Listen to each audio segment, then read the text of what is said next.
मौजूद हैं, बहुत ही जाने माने पत्रकार हैं और उत्तर प्रदेश की राजनीति पर खासी नब्ज रखते हैं। पूर्वांचल में आते हैं, गोरखपुर से आते हैं। बहुत शुक्रिया आपका देवकी जी। आप मुझे बताइए कि जो एग्जिट पोल आए हैं, अगर मैं एक्सिस माई इंडिया का ही डेटा देखता हूँ, उनका डेटा ये कहता है कि बीजेपी प्लस यानी एनडीए का जो वोट शेयर है उसमें 4-4.5% का डाउन हुआ है, कम हुआ है, लेकिन उनकी सीटें बढ़ रही हैं। और इंडिया गठबंधन की सीटें तो कम हुई हैं, लेकिन वोट शेयर उनका 7% बढ़ा है। तो वोट प्रतिशत कम होने पर सीटें कैसे बढ़ी, और किसी का वोट शेयर बढ़ा तो उसकी सीट कैसे घटी? ये बड़ा दिलचस्प सवाल आपने किया है ब्रजेश जी, लेकिन इस पर आने से पहले मैं आपको एक डेटा और देना चाहता हूँ। आपके पास भी कुछ है डेटा? एक डेटा मैं आपके पास और रखना चाहता हूँ कि वोट डालने वालों की संख्या कैसे लगातार कम हो रही है 2014 से।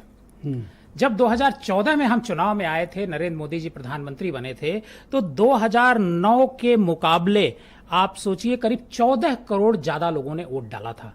मतलब 41 करोड़ वोट 2009 में पड़े थे और 55 करोड़ वोट जो है 2014 में पड़े। मतलब 14 करोड़ वोट अधिक पड़े। अब जब 2000 उसके बाद का जो चुनाव आता है 19 में करीब 4 करोड़ वोटर बढ़ते हैं, मतलब 4 करोड़ लोग ज्यादा वोट डालते हैं। लेकिन ये थोड़ा डेटा एक बारी फिर आप चेक करिएगा। 14 करोड़ बढ़े 2014 में जी, और 4 करोड़ ही सिर्फ बढ़े 19 में। मैं वोट डालने वालों की संख्या बता रहा हूं, मैं वोट की संख्या नहीं बता रहा हूं। और इस बार 64 करोड़, बढ़े मत की बात कर रहा हूं, मैं बढ़े मत की बात, जी बिल्कुल। इस बार 64 करोड़ लोगों ने वोट डाला है, मतलब केवल 3 करोड़ वोट बढ़ा है।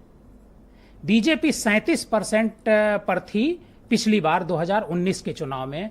अगर उसका वोट जैसा एक्सिस माई इंडिया या और सर्वे में बताया जा रहा है कि 4% वोट घट रहा है, तो 4% बीजेपी प्लस का बताया गया यूपी में। नहीं, मैं पूरे देश की बात कर रहा हूं।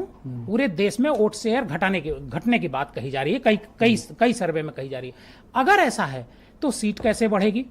क्योंकि जो समाजवादी पार्टी का जो वोट शेयर है वो 2019 में करीब 18 या 19% के आसपास, 18%, और मायावती की पार्टी का 19 था, 19%।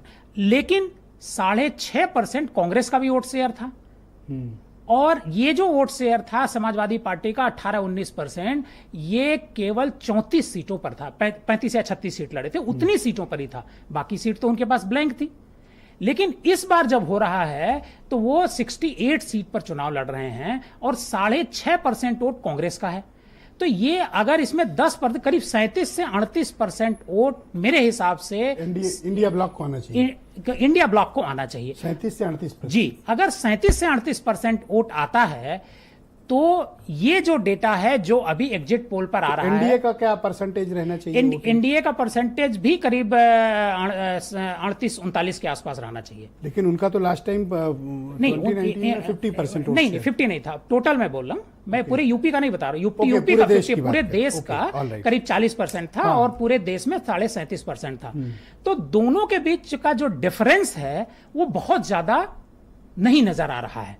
और इससे ऐसा लगता है कि जो एनडीए की सीटें हैं वो कुछ कम होंगी और इंडिया ब्लॉक की कुछ सीटें बढ़ेंगी। तो फिर ये कैसे पॉसिबल है कि वोट शेयर तो गिर रहा है लेकिन नंबर ऑफ सीट बीजेपी की बढ़ रही है? नहीं, मैं यही तो मैं बता रहा हूं कि कहां वोट शेयर का, इनका सीट कहां गिर रही है। ये भी तो हो सकता है कि नैरो मार्जिन से ज्यादा सीटें।